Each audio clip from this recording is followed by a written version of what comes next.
ఈ రోజు మనం చెప్పుకోబోయే అంశం ఏంటంటే సంఘానికి 7 ఆజ్ఞలు అనుకోవచ్చు, లేదా 7 హెచ్చరికలు కూడా అనుకోవచ్చు.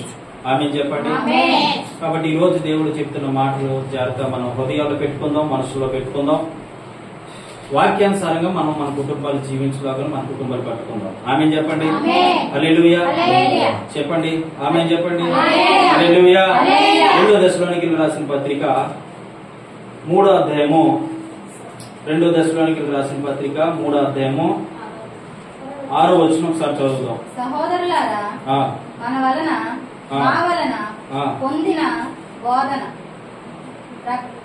ప్రకారముగా అక్రమముగా నడుచుకొని ప్రతి సహోదరుని యొద్ద నుండి తొలగిపోవాలని మన ప్రభువైన యేసుక్రీస్తు పేరట మీకు ఆజ్ఞాపించుచున్నాను. హల్లెలూయా. హల్లెలూయా. మొదటి మాట ఏంటంటే 7 మాటలు చెప్తాను. అందులో మొదటి మాట ఏంటంటే అక్రమ సహోదరులకి, అంటే అక్కడ రాయబడి ఉంది, మరొకసారి నేను చదువుతాను చూడండి. దశలోనికీయులకు రాసిన 2వ పత్రిక 3వ అధ్యాయము 6వ వచనము నుండి 6వ వచనం చదువుకుందాం. సహోదరులారా, మా వలన పొందిన బోధన ప్రకారముగాక అక్రమముగా నడుచుకొనమని ప్రతి సహోదరుని యొద్ద నుండి తొలగిపోవలనని మన ప్రభువైన యేసుక్రీస్తు పేరట మీకు ఆజ్ఞాపించుచున్నాను. ఆమేన్ చెప్పండి. హల్లెలూయా. హల్లెలూయా. దేవుని వలన పొందిన బోధను ఏం చేయాలట? దేవుని వలన పొందిన బోధ ప్రకారము కాక అక్రమముగా నడుచుకున్న వారు ఈ రోజు ఎంతో ఎక్కువ మంది అయిపోయారు. దేవుడు ఏదైతే ప్రకటిస్తున్నాడో, దేవుడు ఏదైతే బోధిస్తున్నాడో, దేవుడు ఏదైతే చెబుతూ ఉన్నాడో ఈ వాక్య ప్రకారము కాక అక్రమముగా వారు ప్రవర్తించే వారే ఉన్నారు.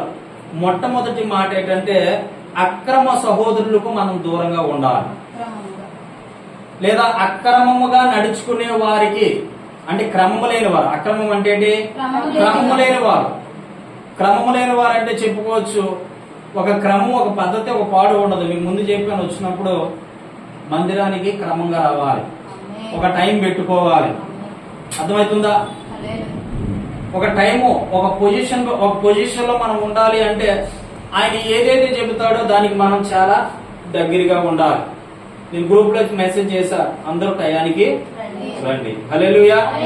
మనం ఏం చేయాలంటే ఖచ్చితంగా క్రమాన్ని పాటించాలి. హలో, అయినా దేవుడు చూస్తున్నాడు, దేవుడు మాట్లాడుతున్నాడు, మనం వినాలి. ఎందుకంటే ఆయన టైము చెబుతున్నాడు. ప్రతి దానికి ఒక సమయం కలదని ప్రసంగి భక్తుడు చెప్తాడు.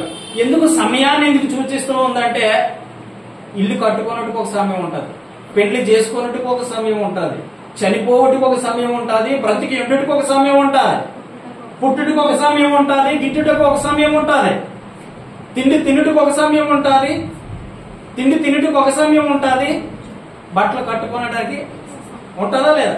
ప్రతి దానికి సమయం ఫిక్స్డ్. ఆమె చెప్పండి. ప్రతి దానికి సమయం ఫిక్స్డ్ చేశాడు. అయితే ఈ సమయము ఏం చేయాలంటే మనం దాన్ని ఏం చేసుకోవాలో తెలుసా? వినియోగించుకోవాలి. క్రమము లేకుండా, మర్యాద లేకుండా, దేవునికి గౌరవించేటువంటి విధానం లేకుండా మనము జీవించినట్లయితే ఎలాగుంటుందో తెలుసా పరిస్థితి? నువ్వు అక్రమముగా నడుచుకుంటున్నావు.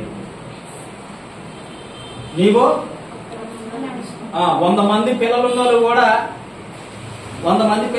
కూడా త్వరగా ముగించుకొని త్వరగా వచ్చేసి మందిరంలో ఉండి దేవుడితో గోజాడుతూ ఉంటారు. కానీ మనము ఎవరు ఉండరు. ఏం చేస్తాం ఇంటికాడంటే? మీరు నాకు తెలిసి అనుకుంటున్నారు, కడుపు నిండా తెలిసి వస్తున్నారు. ఏం చేస్తున్నారు? టిఫిన్ తినే టైంలో ఎలా తింటారులేండి? టిఫిన్ తినే టైంలో ఎలా తింటారు? టిఫిన్ ఎప్పుడు తింటారో 8, 9 మధ్యని తింటారు. మీరు ఈ టైంలో వస్తున్నారంటే అర్థం ఏంటి? ఒక క్రమం లేదు, మీకు ఒక క్రమం లేదు. దేవుని దగ్గరికి వచ్చి క్రమం లేకపోతే దేవునికి వచ్చే విధానంలో నీకు క్రమం లేకపోతే ఏమైతుంది తెలుసా? సమయం సందర్భం లేదేటో బాబా అంటారు కొన్నిసార్లు కొన్ని పనులు సమయం సందర్భం ఉండాలి కదా. చూడండి, పెళ్లికి పిలుచుకునేవాడు, పెళ్లి చేయడానికి పిలిచినవాడు ఏమంటారు? పలానా రోజుగా అన్ని లాటలు అయితే ఏం చేస్తారు? ముహూర్తాలు పెట్టుకుంటారు. ఇక ఈ సమయానికి మీరు ఇంట్లో అడుగు పెట్టాలి. మన అన్యులం కాదుగా, వారి గురించి చెప్తున్నా. అదేం దరిద్రం గాని క్రైస్తవుల్లో కూడా అదే పాడేస్తారు. ఏడి ఇగో 18:30 కల్లా కరెక్ట్ గా నువ్వు ఇంట్లో అడుగు పెట్టాలి. ఎవడు చెప్తాడు? ఇలా దగ్గర పెడతాడు. కరెక్ట్ గా అదే సమయానికి వచ్చి ఆ సమయంలో అడిగేట్టేసి మాట్లాడుకున్న తర్వాత మళ్ళీ ఇదే సమయానికి వెళ్ళిపోవాలి. చచ్చినట్టు వెళ్తాడు. మీకు ఏదైనా అలాంటి ఉంటే చెప్పండి. సమయానికి రమ్మని తర్వాత వెళ్ళకపోతే ఎలాగుంటుందో దాని యొక్క బాధ అర్థమైంది. అవునే కదా? పంతులు చెప్తే చేయమంట. సర్వలోకాన్ని సృష్టించిన సృష్టికర్త మాట అయితే వినరు గాని ఖచ్చితంగా ఆయన మాట అంటారు. ఎవరి మాట? అది నీ క్రమం లేదని డైరెక్ట్ చెప్పుకోవచ్చు. క్రమం మర్యాద లేకుండా ఎలా పడతారో వచ్చేయడానికి ఇది ఏమైనా ఇలా దేవుని మందిరం జ్ఞాపకం చేసుకో. మనం చిన్న మందిరంలో ఎంతైతే నమ్మకంగా ఉంటామో మన నమ్మకం ఉన్న దాన్ని బట్టి పెద్ద పనిని అప్పగిస్తాడు దేవుడు. అర్థమవుతుంది కదా? సమయానికి రావడానికి ప్రయత్నం చేయాలి.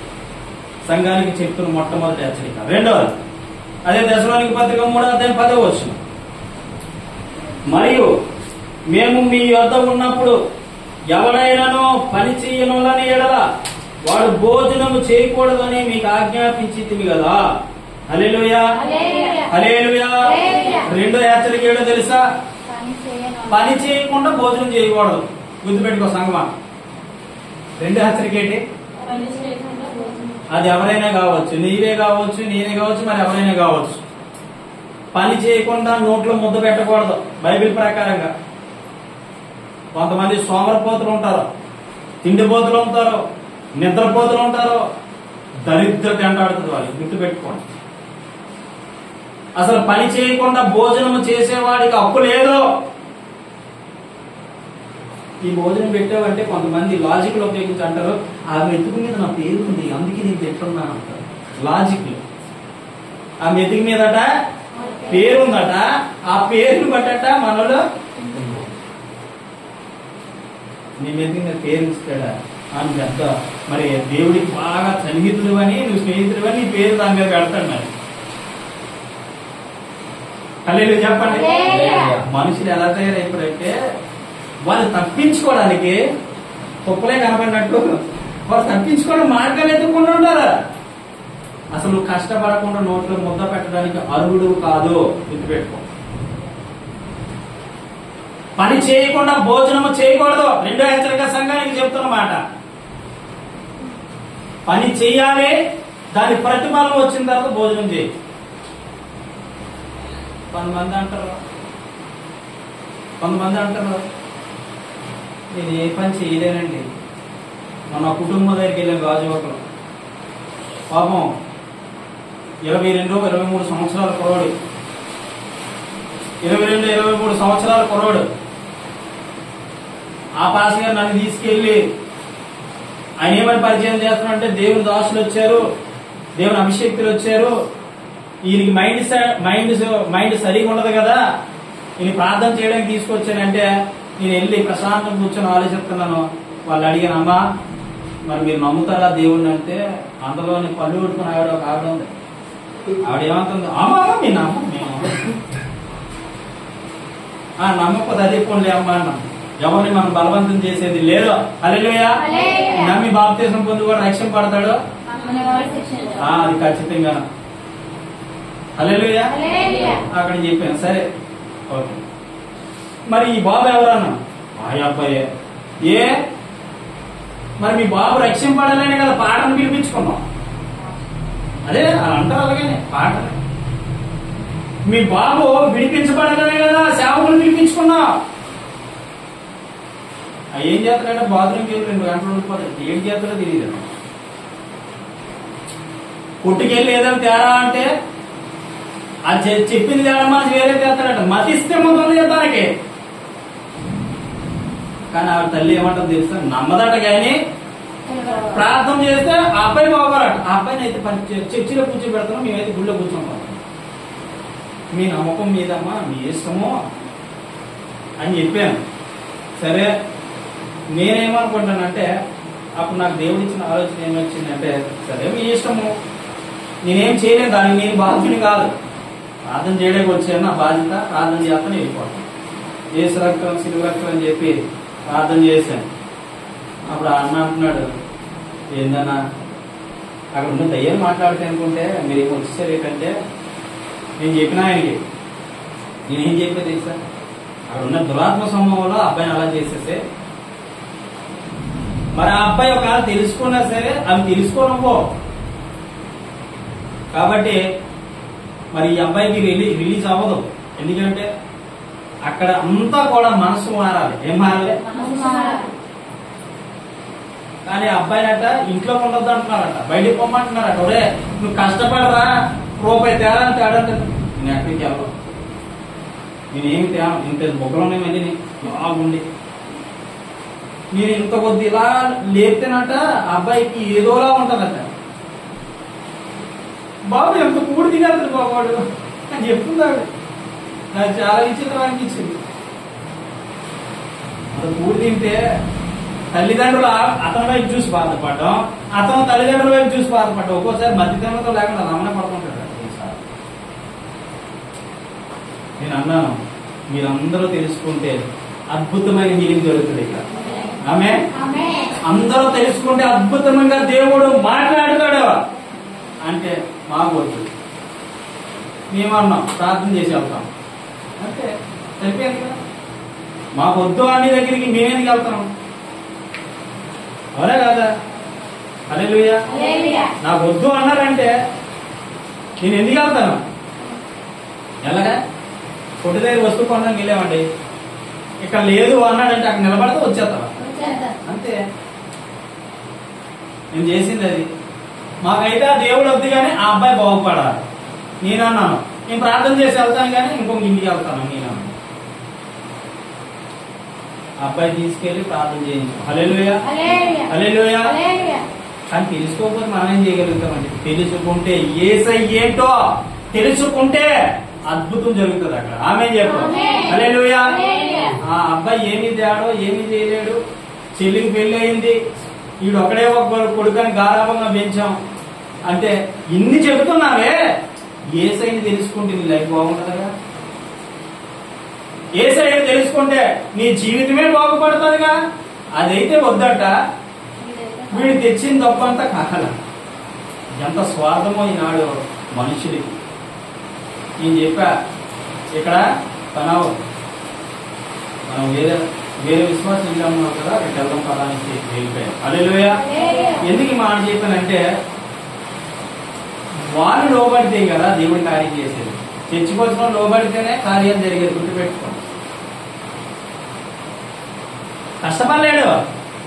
మనం కూడా చెప్తున్నాను, ఎవరైనా కానీ కష్టపడకుండా మొత్తం నోట్లో పెట్టకూడదు. గుర్తుపెట్టుకోండి. కష్టపడాలి. ఎన్నాళ్ళు కష్టపడతావు? 40 సంవత్సరాలు. తర్వాత నువ్వు కష్టపడగలుగుతావా? కష్టపడగలుగుతావా? కష్టపడలే. కాబట్టి మన మనిషిలోని ఆ బలము ఉన్నంత వరకు కష్టపడాలి. అప్పుడు భోజనం చేయాలి. రెండో వచ్చింది. మూడోది చూడండి, 3వ అధ్యాయము 12వ వచనం. అటు వారు నెమ్మదిగా పని చేయొచ్చు, సొంతముగా సంపాదించుకున్న ఆహారం భుజించవలనని మన ప్రభు అయిన యేసుక్రీస్తు పేరట వారిని ఆజ్ఞాపూర్వకంగా హెచ్చరిస్తూ ఉన్నాను. ఒకవేళ అంత ఒళ్ళు బతకంగా ఉన్న మనుషులు కష్టపడి భోజనం తినలేకపోయారు అనుకోండి, నెమ్మదిగా చేయండి పని. గంటలు అయిపోయే పని 2 గంటల్లో చేయండి. అలాగైనా చేసుకొని కాస్త మనకు కష్టపడి తెచ్చుకోవాలి. ఇదే దేవుడు హెచ్చరిక 3వ హెచ్చరిక చెప్తూ ఉన్నాడు. పని చేయవారు నెమ్మదిగా పని చేయాలి. అర్థమవుతుందా మీకు? బతకం ఉన్నాడు గబగం పని చేయమంటాడు, ఏమవుతుంది? పని రాని వాడికి మారితే ఏమవుతుందా? వస్తుందా? బస్సు రాదు నేను నడపడం, నాకు బస్సు అది స్టీరింగ్ ఇస్తే నేనేమైనా తోలుతానా? నేర్చుకున్నాడు, కాస్త పోతే నేర్చుకున్నాడితే నెమ్మదిగా తోలుతాడు. అవునా? ఇది అదే చెప్తుంది. పని చేయలేని రానుడు చాలా స్లోగా చక్కగా ఏం చేయాలి? పని చేయాలి. గుర్తుపెట్టుకోండి సంగమా. ఇక నాలుగోది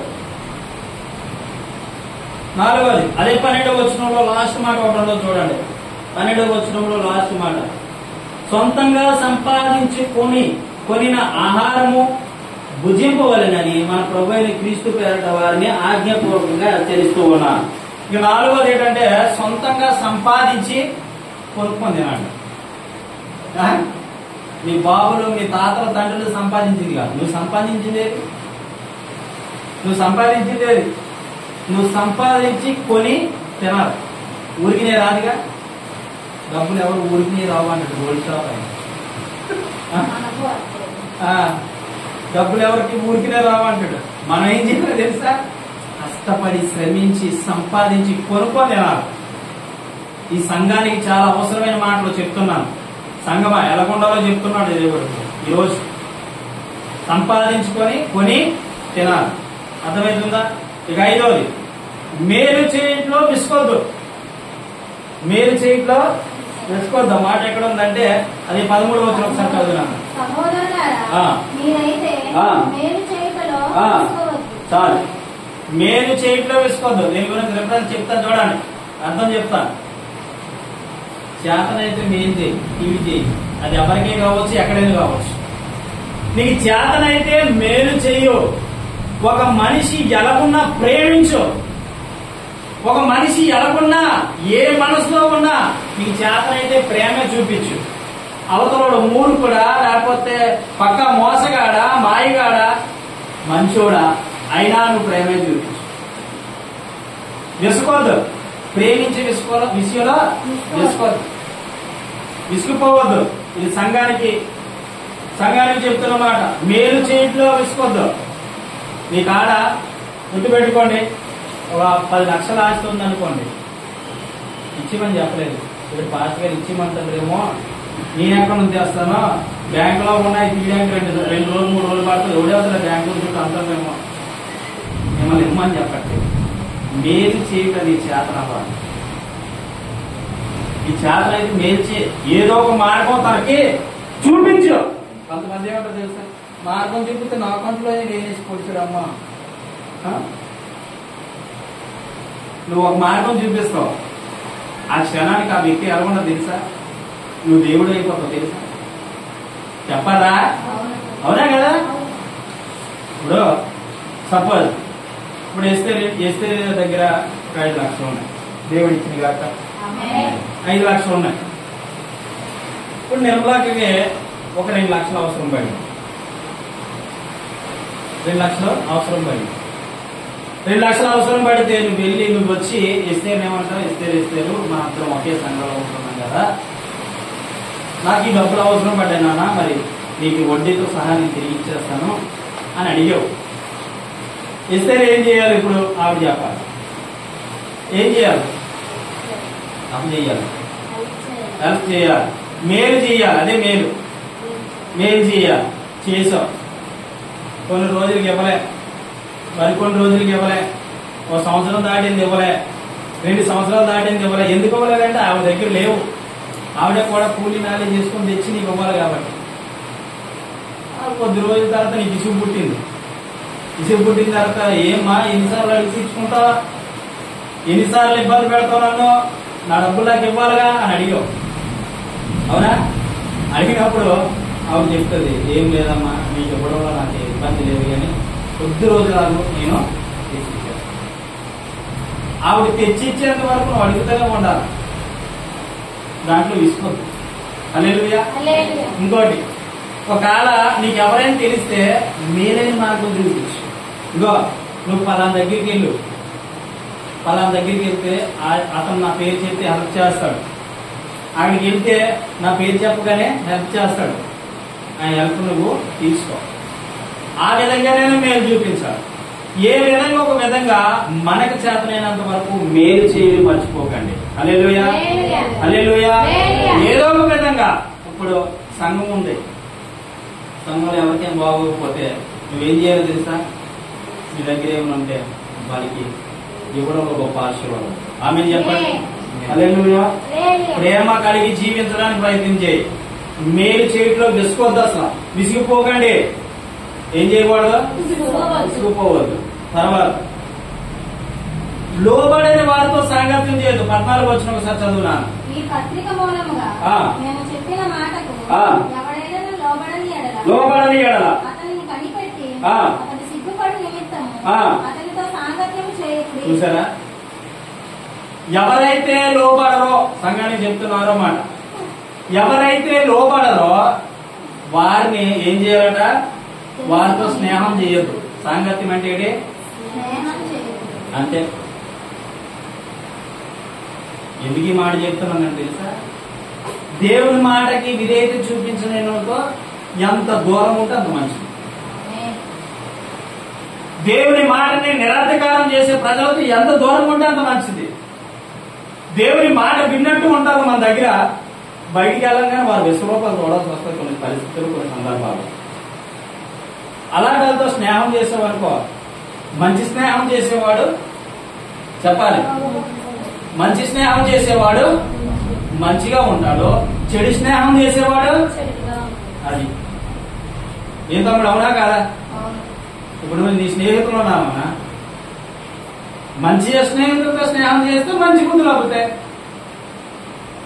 చెడు స్నేహితులతో స్నేహం చేస్తే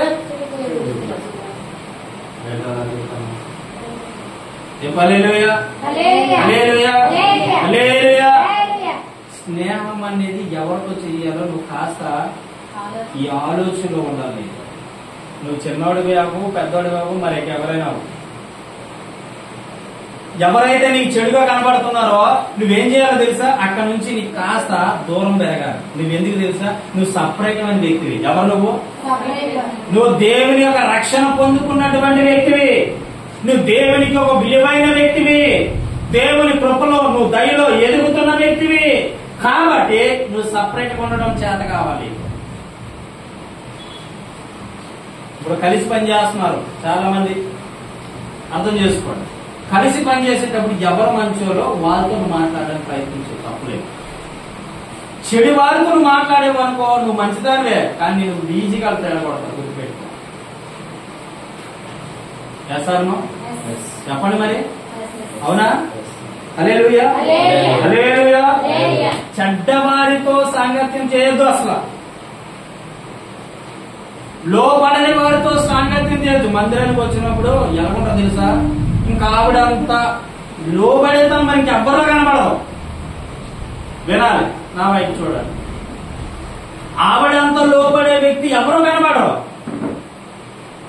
ఏం చెప్తారు తెలుసా? మైక్ కొట్టుకొని ఒక ఆలగాని మైక్ ఇచ్చేవనుకో, మీరు కాదులేండి, సమాజంలో ఉన్న సంఘాల్లో చెప్తున్నాం, ఈ సంఘానికి కావాల్సినటువంటి మాటలు. మైక్ ఇచ్చేమనుకోండి, నన్ను దేవుడు ఎంతో రక్షించాడు, ఎంతో కాపాడాడు, ఎంతో దేవుడు నాపై ఉన్నతమైన కృప చూపుతున్నాడు. ఏం ఏడుస్తారంటే వీళ్ళు, ఏం ఏడుస్తారంటే గాఢంగా ఏడుస్తారు, గట్టిగా ఏడుస్తారు. తర్వాత వాళ్ళ జీవితం బయటికి వెళ్ళాము చూడు. ఒకసారి జీవుడు బయటికి వెళ్ళారు, ఎలాగుంటుంది తెలుసా? నువ్వు అక్కడ ఏడ్చావు కదా, అక్కడ మొర పెట్టుకున్నావు కదా, విడిచిపెడతానని దేవుడితో చెప్పావు కదా. వీళ్ళు లోబడినట్టు మందిలో ఉంటారు, ఇంటికాడ ఉండరు. నటనా జీవితాన్ని మొదలు పెడతారు. ఇక నటనతో ప్రారంభిస్తారు జీవితాన్ని. నటిస్తూ నటిస్తూ నటిస్తూ నటిస్తూ నటిస్తూ నీ జీవితం ఇంకా నటనతోనే ముగిసిపోతుంది. నువ్వు ఎక్కడ ఎలా ఉంటున్నావో నీ ఇంటి దగ్గర కూడా అలాగే ఉండాలి. నటన చూపిస్తారు. రాత్రి ఒక ఆవిడ ఫోన్ చేసి అంటారు, నన్ను దేవుడు ఎంత ప్రేమిస్తాడో, నన్ను దేవుడు ఎంతో నన్ను ఆదరిస్తాడో మీకేం తెలుసా? ఎవరంతా తెలుసా? ఎక్కడో హైదరాబాద్ ఉన్న వ్యక్తి నాకు ఫోన్ చేసి అంటుంది. నేనన్నాను, నీకు నాకు పరిచయం లేదు, నీకు నాకు మొక్క పరిచయం కూడా లేదు, ఒక్క ఫోన్ నెంబర్ అంతే. కానీ నిన్ను దేవుడు ప్రేమిస్తున్నాడో లేదు నాకేం తెలుస్తుంది? ప్రార్థన చేస్తే తెలుస్తుంది. అని చెప్పి ప్రార్థన చేశా. అస్సలు దేవుడు ముట్టడానికి ఒప్పుకోలేదు. అప్పుడు నేను అన్నాను, ఏమైంది మేడం, ఈ ప్రార్థన ఏమైంది, ఏమైంది ప్రార్థన అంటే, ఏమైంది సార్ అంటుంది. ఆ తర్వాత నేను అన్నాను, నువ్వు అనుకున్నంత భయము భక్తి నీలో లేదో, సరుకు లేదో, నువ్వు అనుకున్నటువంటి ఆ యొక్క దేవుని యొక్క కృప నీలో లేదో. ఎందువల్ల సార్ అంటే చెప్పాను, చిన్న చిన్న పొరపాట్లు ఉన్నాయి నీలో, చిన్న చిన్న తప్పిదములు ఉన్నాయి నీలో, సరి చేసుకో. అప్పుడు లాస్ట్ ఒక మాట చెప్పాను, నువ్వు ప్రార్థన చేస్తున్నావు, దేవుని భయభక్తులు కలిగి ఉంటున్నావు, దేవుడికి ప్రార్థన చేస్తున్నావు, దేవుడికి విన్నపం చేస్తున్నావు, అడిగినన్ని దేవుడు ఇస్తున్నాడు. ఎందుకు ఇస్తున్నాడు తెలుసా? నిన్ను ప్రేమిస్తున్నాడు కాబట్టి. ఆమె చెప్పు హల్లెలూయా. కానీ మరి దేవుడు నా పక్షాన్ని ఉన్నాడనుకో నేను మురిసిపోతున్నాను, కానీ ఇన్ని లోపల ఉన్న సంగతి మీరు చెబితే నాకు తెలిసింది అనుకున్నాను. హల్లెలూయా. అప్పుడు నేను అన్నాను, ఇప్పుడు వరకు నువ్వే లోపం అయితే నీలో ఉందని తీసుకోను. మీ పిల్లలు తిడతావు కదా, ఊరికినే తిడతావు కదా అంటే పచ్చిబూతులు అని అంటారు.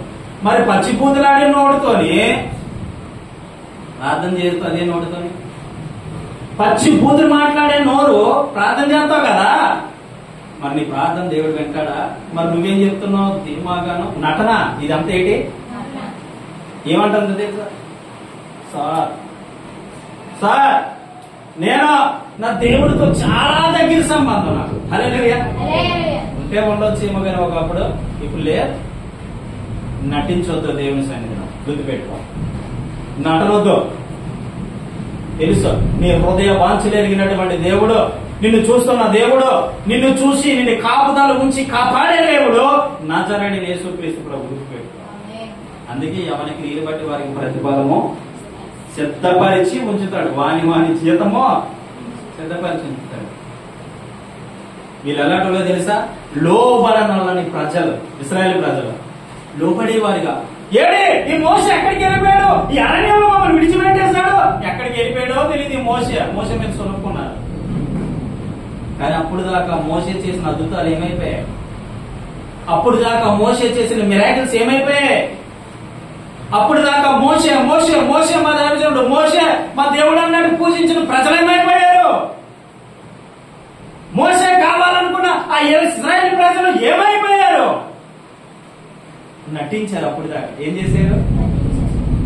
ఎన్ని అద్భుతాలు చేశాడు తెలుసా ఇశ్రాయేలు ప్రజల ముందు దేవుడు? ఎన్ని అద్భుతాలు! మా రాని మధురముగా మార్చిన దేవుడు, బండలో నుంచి నీరు తీసుకొచ్చిన దేవుడు, మిడతల ద్వారా దేవుడు బుద్ధి చెప్పిన దేవుడు, ఫరో సైన్యానికి ఎర్ర సముద్రాన్ని 2 పాయలుగా చీల్చిన దేవుడు. హల్లెలూయా. ఇంత గొప్ప అద్భుతాలు చేస్తే దేవుడి మీద ఏమైపోయారట? సొనిగారు. సంఘాల్లో కూడా సొనుగుడు మొదలైపోయింది. రోజు సంఘాల్లో కూడా భయము భక్తి లేనటువంటి జీవితము. పాస్టర్ గారు బాగా వాక్యం చెప్తారు, కానీ ఆయన గురించి నాకు అంతా తెలుసు. ఏంటంటారా? సేవకులు అయితే వాక్యం బాగానే చెప్తారు, ఆయన గురించి అంత బాగానే తెలుసు. ఇంకో వ్యక్తికి ఫోన్ చేసి చెప్తావు, అమ్మా ఇది పాస్టర్ గారి పరిస్థితి. ఎవరు తీస్తారో తెలుసా? పరువు పాస్టర్ గారిదే. ఆ సంఘానికి వచ్చిన విశ్వాసం ఎవరు తీస్తారా? లేని పోని చెప్తున్నావు చూడ, ఖచ్చితంగా దేవుడు ఒక రోజు బుద్ధి చెప్తాడు. ఆ రోజు గుండ్లు బాదుకున్న ఆ వేదన తీరదు. వీళ్ళు లోబడినట్టే ఉంటారు, అజ్ఞానంగా బ్రతుకుతారు. రైట్, లోబడినట్టే ఉంటారు కానీ లోబడరు దేవుడికి. సంఘం ఎలా ఉందంటే లోబడినట్టు ఉంటారు కానీ లోబడరు. లోబడలేని ప్రజల కొరకు దేవుడు మాట్లాడుతూ ఉన్నాడు. గుర్తుపెట్టుకో, లోబడే విధంగా ఉన్నావా? లోబడినట్టు నటిస్తున్నావా? నటన జీవితానికి అలవాటు పడితే అంత నటనతోనే ముగిసిపోతుంది జీవితం. మిరాకిల్స్ అంటే తెలియదు, అద్భుతం దేవుడి నా జీవితంలో ఏ అద్భుతం చేయాలో తెలీదు. ఆయన చెయ్యడు కూడా అలాంటి వాళ్ళకి. ఎవరికి చేస్తారంటే లోబడాలి. ఎవ్వరు ఏదైనా నీ గురించి చెడ్డగా లేదా పక్క మనిషి చెడ్డగా చెప్పినప్పుడు ఆ చెవిని వారికి ఇవ్వకండి. అసలు ఒక మనిషి గురించి, ఇప్పుడు తమ్ముడు ఇక్కడ లేడు అనుకోండి, మీకు సపోజ్కి అర్థమని చెప్తాను. పౌలు అసలు మాట ఏంటో, దేవుని మాట ఏంటో, దేవుని యొక్క భయభక్తులు కలిగి జీవించడం, దేవుని యొక్క భయభక్తులు కలిగి నడుచుకోవడం, దేవుని యొక్క భయభక్తులు కలిగి ఉండడం. పౌలు మరి ఏంటో అలా మారిపోయాడు ఏంటో నాకు తెలియదు అంటే వాడికి నేను ఒకటి చెప్తా, ఆ పక్కన నుండి మనిషి ఏడు చెప్తుంది, ఇంకోటి చెప్తుంది. ఆ పక్కన నుండి మనిషి వీళ్ళిద్దరూ ఏకమైపోయి ఇంకొకటి చెప్తారు. ఇలాగేమైపోతుంది తెలుసా? ఈ పౌలు అలాంటోడట, పౌలు ఎలాంటోడట మారిమోగిపోతాడు. ఇప్పుడు నేను ఉన్నాను, నేను బోధించి వెళ్ళిపోతున్నాను, మళ్ళీ శుక్రవారం వస్తున్నాను, ఆదివారం వస్తున్నాను. పాస్టర్ గారు అర్థంలు కానీ వస్తున్నారు కానీ ఇలా మాట్లాడడం తప్పు కాదు. ఇటు ఉండేది ఉన్నట్టు మాట్లాడితే మా ముఖం మీద మాట్లాడి బయటికి తీసుకెళ్ళి ఇలా తప్పు చేస్తానని చెప్పొచ్చు కదా. 10 మందిలో చెప్పేస్తారు పాస్టర్ గారు. 10 మందిలో చెప్పడం అంత అవసరమా? ఎవరో సంఘాల్లో ఉన్న వాళ్ళు ఇదే కలిపి లోబడన వాళ్ళని కలచలో నువ్వు అలా చెప్తున్నావు కాదు, బుద్ధి చెప్పే రోజు వస్తుంది, గడ్డి తినే రోజు వస్తుంది. తప్పిపోయిన కుమారుడికి కనీసం తిందామంటే తిండి దొరక్క పందులు తినే పొట్టి అర్థమైందా? ఎందువల్ల? దేవుని మాట వినకపోతే మన బ్రతుకు అలాగా ఉంటాం. అలాంటి చెప్పావా, చూస్తున్న దేవుడు ఆయన ఎప్పుడు చూస్తూనే ఉంటాడు. నువ్వు లోపడినట్టు ఇక్కడ ఉండడం కాదు, ఇక్కడ ఏ విధంగా కూర్చున్నావు నీ ఇంటికి వెళ్ళేదాకా అదే విధంగా ఉండాలి. ఇక్కడ ఏ విధంగా మౌనంగా ఉన్నావో నీ ఇంటికాడికి వెళ్ళేటప్పుడు అదే విధంగా నీ ప్రవర్తన ఉండాలి. ఇక్కడ నుంచి ఏ విధంగా నువ్వు మందిరానికి వస్తున్నావో అదే విధంగా నీ ప్రవర్తన ఇంటికాడ అదే విధంగా ఉండాలి. గుర్తుపెట్టుకో, నీ భర్త దగ్గరైనా నీ కుటుంబం దగ్గరైనా అదే విధంగా ఉంటే చర్చికి వెళ్ళి ఎంత జ్ఞానం సంపాదిస్తుందని తెలిస్తే నేను కూడా వస్తానని ఇంకొక ఆవిడ వెంబడిస్తాను. తెలుసా? నీవే మూర్ఖుడు అలా ప్రవర్తిస్తే నిన్ను వెంబడించే వాళ్ళు ఎవరు ఉంటారు? నీవే మూర్ఖుడు అలా మాట్లాడితే నిన్ను వెంబడించే వాళ్ళు ఎవరు ఉంటారు? నీ బ్రతుకు తిరిగి చూసే నిన్ను వెంబడించే వాళ్ళు ఇంకొకరు తయారవుతారండి. గుర్తుపెట్టుకో, శుభార్త ఎలాగందుతుంది అనుకున్నా? నువ్వు బాగుపడు, నువ్వు సరిగా ఉండు, నువ్వు చక్కగా దేవుళ్ళు నిలబడు, అప్పుడు నిన్ను చూసి అవతల వ్యక్తి మారుతుంది. ఆమె చెప్పండి. హల్లెలూయా. కాబట్టి లోబడన ప్రజల కొరకు చెప్తున్న దేవుడి మాట. లోబడని వారైతే ఏం చేయబడతారట? సాంగత్యం అసలు చేయదు, స్నేహం అసలు చేయొద్దు, పులిస్టర్ పెట్టే. లాస్ట్ మాట చెప్పి ముగించేస్తాం. 15 వచ్చిన అతనిని శత్రువుగా భావింపక సహోదరునిగా భావించి బుద్ధి చెప్పు. అది ఇప్పుడు మనం చేసేది ఏది? మనం చేసేది ఏది? చెప్తున్నామా? వినాలి. బుద్ధి చెప్పినప్పుడు జ్ఞానం కలిగిన కుమారునట తండ్రి కొడితే కొట్టిన తర్వాత నా తండ్రి నన్ను కోపంతో కొడుతున్నాడో ప్రేమతో కొడుతున్నాడో తెలుసుకోకపోతే చెడిపోతాడు. తెలుసా? మా డాడీ నా కొరకు ఎంతో శ్రమించాడు, కష్టపడ్డాడు. ఈరోజు ఒక దెబ్బ వేసేసరికి నా డాడీకి నేను వ్యతిరేకమైపోతే ఎలాగా అని కుమారుడు ఇప్పటికే గొప్పడవుతాడు. బుద్ధి చెప్పినప్పుడు నాతోనే మాట్లాడతాడు, నేనంత ఇష్టం లేదు, నేను అందరినీ ప్రేమిస్తాడు, నన్ను ప్రేమించడానికి తండ్రి మీద తిరగబడితే ఎప్పటికైనా మోసగాడు అవుతాడు. ఆ మాట చూపిద్దాం చూడ. సామెతలు 3 ఒకసారి తీయండి. మొదటి రోజు నుంచి చదువుతున్నానా? నా కుమారుడా, నా ఉపదేశమును మరువకుము, నా ఆజ్ఞలను హృదయపూర్వకముగా గైకొను. అది దీర్ఘాయువును జీవంతో గడుచు సంవత్సరములను శాంతిని నీకు కలుగజేయును. చాలు. చూసారా? ఒక తండ్రి ఒక కుమారుడితో చెప్తున్నమాట మాట ఏమన్నట్టున్నాడంటే, నా కుమారుడా నా ఉపదేశాన్ని మరొక, అంటే నేను చెప్పే మాటను విడిచిపెట్టకో, నా ఆజ్ఞలు హృదయపూర్వకంగా గైవను. నేను చెప్పేది ఏదైతే ఉంటుందో అది హృదయపూర్వకంగా గైవను. అవి దీర్ఘాయువును. అవి ఏం చేస్తాయట? దేవుని మాట వింటే, తండ్రి మాట వింటే కుమారుడు ఎలాగైతే లైన్ లోకి వస్తాడో అలాగే దేవుని మాట వింటే మనకేమొస్తుందట? దీర్ఘాయువును సుఖజీవంతో గడుచు సంవత్సరములు దయా కిరీటము నీకు శాంతిని కలుగు చేయదు. హల్లెలూయా. నీవేం చేస్తావో తెలుసా? ఎవడైనా బుద్ధి చెప్పాడు అనుకో, ఇది కాకపోతే ఇంకో మందిరం, రెడీ ఈ మధ్య కాదు ఇంకో మందిరం, ఇక్కడ ఈ యొక్క విశాఖపట్నంలో చర్చిలే లేవేటి, కావాలన్నా తిడుతుంటే నేనేం చేస్తాను ఉంటానా? ఓ ఎవరికి నష్టం? నేను ధైర్యంగా చెప్తా, ఎవరికి నష్టం? తప్పిపోయిన కుమారుడు అడిగి వెళ్ళిపోయాడు. ఏమైపోయింది తెలుసా? బుద్ధి వచ్చింది ఒక రోజు. నేను ఎక్కడైతే విడిచిపెట్టానో అక్కడికి వెళ్ళిపోవాలని తిరిగి వచ్చాను. దేవుడు మళ్ళీ తనని కనపరిచాడు. ఆమె నువ్వు అలా తప్పిపోకముందే దేవుడు నేను హెచ్చరిస్తా ఉన్నాడు. దేవుడు నేను హెచ్చరిస్తా ఉన్నాడు. బుద్ధి చెప్తున్నాడు దేవుడు. నేను చాలా సార్లు, నేను అందుకే కొన్నిసార్లు చాలా సీరియస్ గా మాట్లాడుతూ మీరు ఫోన్లు చేసినప్పుడు. ఎందుకో తెలుసా? దేవుడు హెచ్చరిక చేయమన్నప్పుడు హెచ్చరిక చేస్తా, ప్రేమ కలిగి మాట్లాడమన్నప్పుడు ప్రేమ కలిగి మాట్లాడతా, సంతోషంతో కూడిన మాట్లాడినప్పుడు సంతోషంగా మాట్లాడతా, చక్కగా ఉండమని చెప్పినప్పుడు నీ ప్రవర్తన చక్కబెరుచుకోవాలని చక్కనే మాటలు చెప్తా. అంతేగాని మీ మీద నాకు కోపం ద్వేషం ఉండదండి. మీరేనే కాదు, సేవకులను ఉన్న వాళ్ళకి సంఘం మీద ఎటువంటి కోపం ద్వేషం ఉండదు. ఎందుకో తెలుసా? ప్రేమ చూపుతాడు. ఎందుకంటే యేసయ్య సంఘం కొరకు తన ప్రాణాన్ని ఇచ్చాడు. మేమే పాటి. యేసయ్య ప్రాణాన్ని ఇచ్చినప్పుడు నేనే పాటి. అందుకే లైన్ లో పెట్టాలని బుద్ధి చెప్తూ ఉంటాను. అంతే.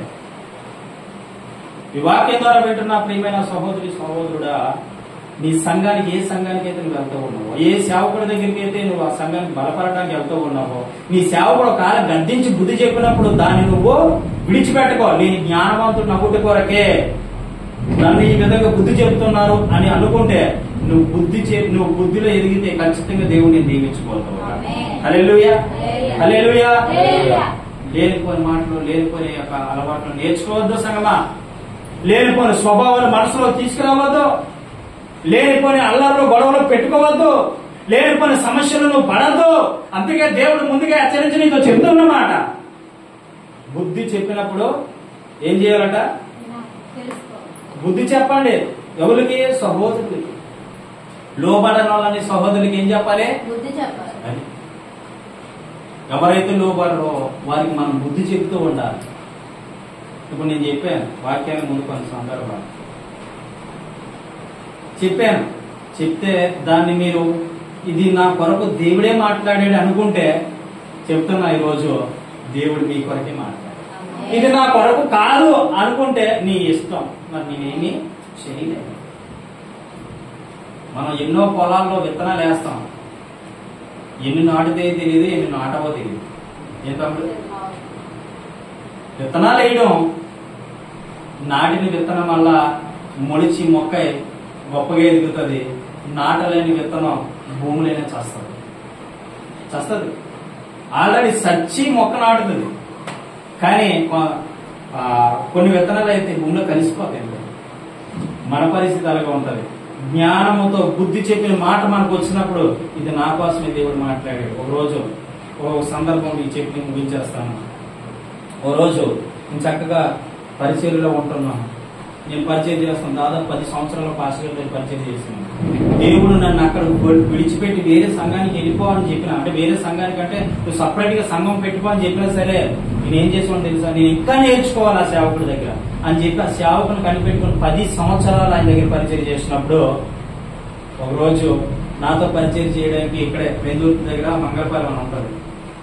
అక్కడ ఒక వ్యక్తి వచ్చాడు, జోసెఫ్ అనే ఒక వ్యక్తి. వస్తే ఆయన దాదాపు 2 మటలు చేసిన వ్యక్తి, 2 హత్యలు చేసిన వ్యక్తి. కానీ దేవుడి మాటిని ఆయన మారుస్తాడని చెప్పి ఆ చర్చికి రావడం జరిగింది. మా దగ్గర ఉండేవాడు, కానీ వచ్చేవాడు ఇంత కైని వేసుకొని మందిరంలో పడుకునేవాడు. నా ఆలోచన ఏంటో తెలుసా? నువ్వు ఇలా చేయడం రాంగ్, నువ్వు ఇలా చేయడం తప్పు అని 2-3 చూట్లు చెప్పాను. నువ్వెవడో నాకు చెప్పడానికి అన్నాడు.